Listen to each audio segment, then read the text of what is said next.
Hello and welcome to the first week of Season 22, Season of Redacted, starting on August 22nd, 2023. So for week 1, let's dive right in with our legacy rotation, starting with the Forsaken expansion. Ready if you are. Let's see what's out there. The Dreaming City this week is at a weak curse level, which means Petrovenge can be found in the Strand, and has the Broken Courier mission for the next week. The Blind Well features Scorn enemies and the Plagues, Sicarus and Veracus. The Ascendant challenge this week will be the Forfeit Shrine, which can be located over in the Gardens of Facilia on the Dreaming City. Next up, the Shadowkeep expansion. On the Moon, the weekly story mission is Beyond. The Trove Guardian and the Wandering Nightmare, the Fallen Council, are both located in Archer's Line. And the Nightmare hunts this week will be Fogoth, Fear, Crota, Despair, and the Fanatic, Insanity. For our Beyond Light expansion, on Europa this week, Credis the Dark Priestess will be the Empire Hunt, Eventide Ruins will be the Eclipse Zone, and the Exo Challenge will be Survival. For the 30th anniversary expansion, we have the loot rotation for Dares of Eternity, which will be on week 2's rotation, with the Scatterhorn armor set and the Perfectus armor set being available. The weapons available this week will be the Kinetic Adaptive Frame Auto Rifle Scathelock, the Kinetic Aggressive Frame Submachine Gun Extraordinary Rendition, the Void Aggressive Burst Sidearm Brass Attacks, the Void Precision Frame Linear Fusion Rifle Threaded Needle, the Solar High Impact Frame Rocket Launcher Code Dwello, the Void Lightweight Frame Bow Imperial Needle, the Solar Adaptive Frame Sniper Rifle Far Future, the Arc Adaptive Frame Sword Honor's Edge, the Solar Rapid Fire Frame Sniper Rifle Distant Terminus, the Arc Adaptive Frame Grenade Launcher Interference 6, the Kinetic Adaptive Frame Sniper Rifle Shepherd's Watch, and the Solar Adaptive Frame Hand Cannon Annual Skate. For the Witch Queen expansion, the Witch Queen weekly story mission is The Arrival, where the modifiers are Scorched Earth and Fire Pit, as well as Barrier and Unstoppable champions. Also this week we'll have Altar of Reflections Choice and Altar of Reflections Pact. The Wellspring activity has been updated to include a featured Throne World weapon, Veritas armor, and a weapon pattern as its rewards.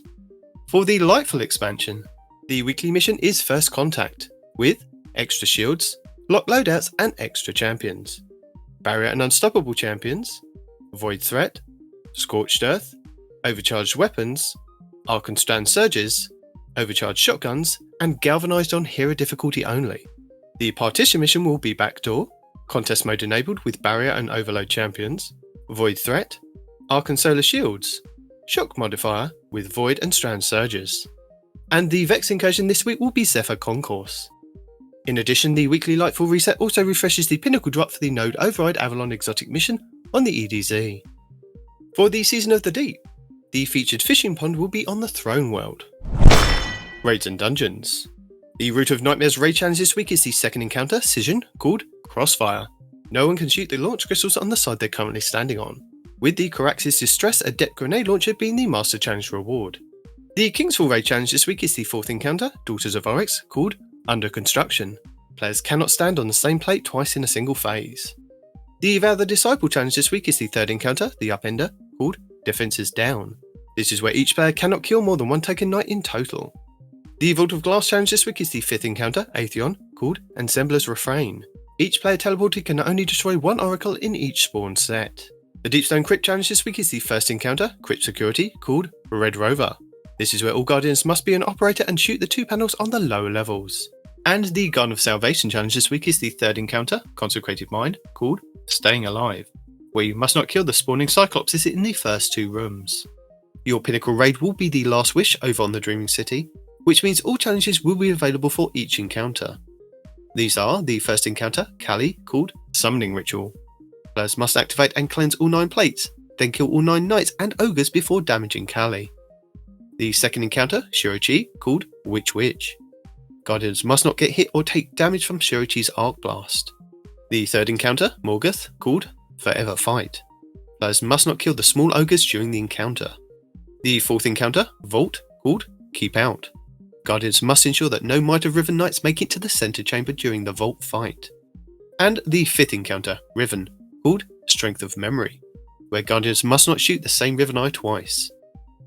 Also, with the Last Wish being the featured raid, this does mean that you can farm the final boss for a chance at the exotic heavy fusion rifle 1000 Voices.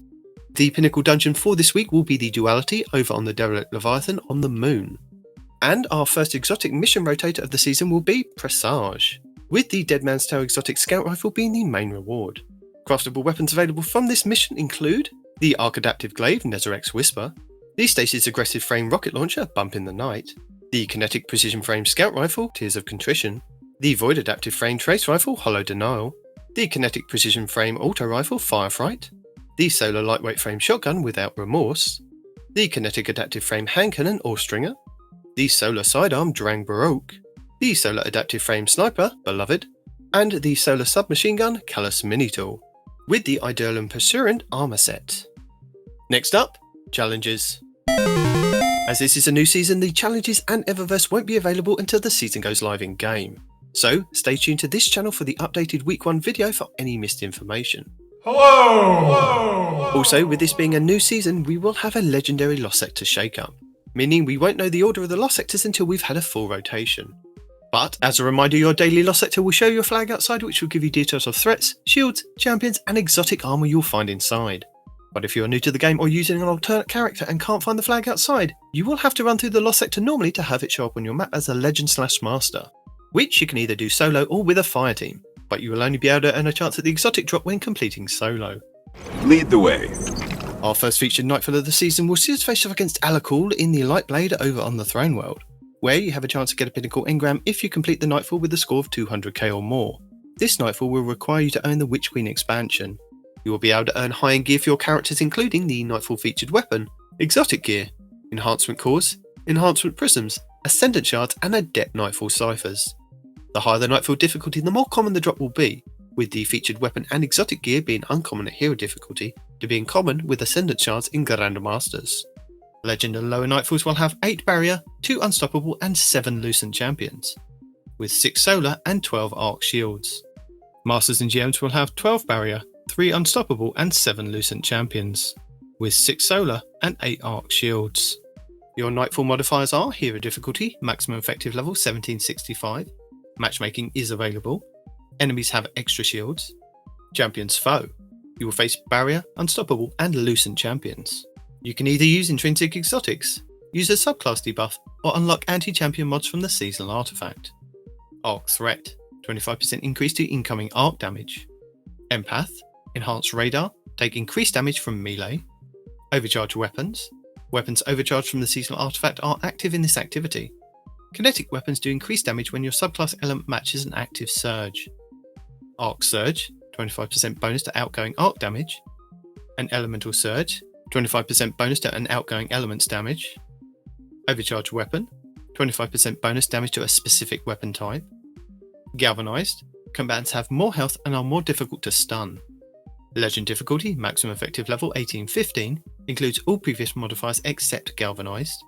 No matchmaking. Equipment locked, you will be unable to change your equipment once the mission starts. Master difficulty, maximum effective level 1820, includes all previous modifiers except Galvanized. Champions Mob, this difficulty adds more champion enemies. And Chafe, radar is disabled. To combat champions this season, you will have access to subclass counters as well as a choice of intrinsic anti-champion artifact mods, which are Anti-Barrier Auto Rifle, Anti-Barrier Bow, Unstoppable Scout Rifle, and Unstoppable Fusion. You also have exotic weapons and armor that can help with intrinsic mods as well.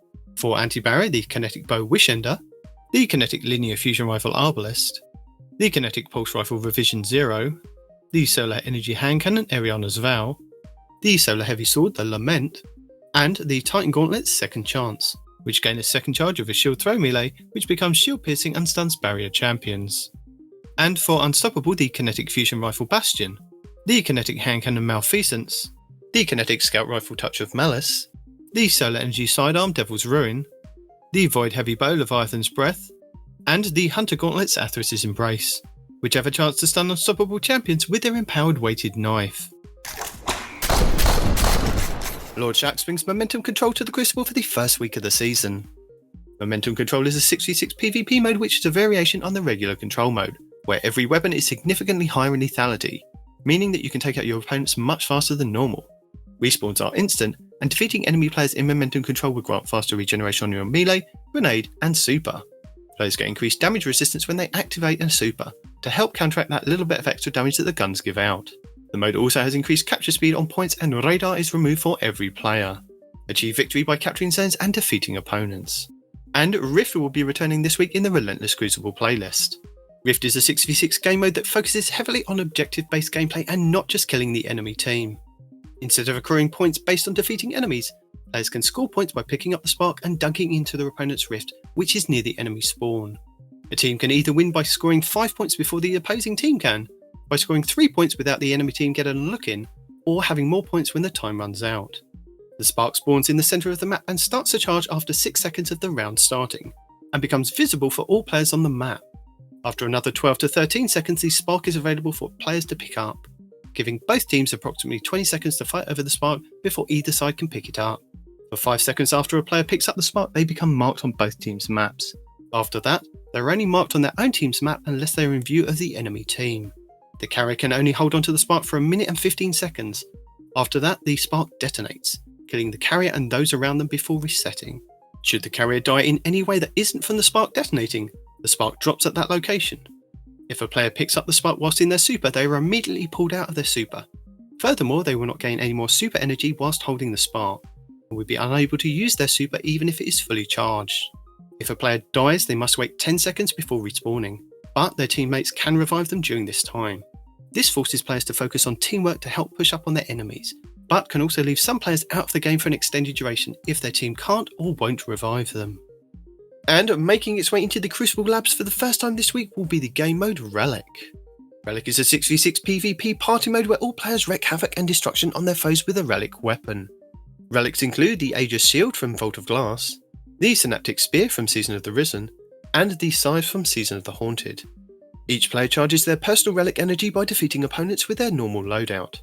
Upon reaching full charge, players can acquire the relic from the Relic Depot. Defeating relic holders and using relics to defeat opponents earns points for the team.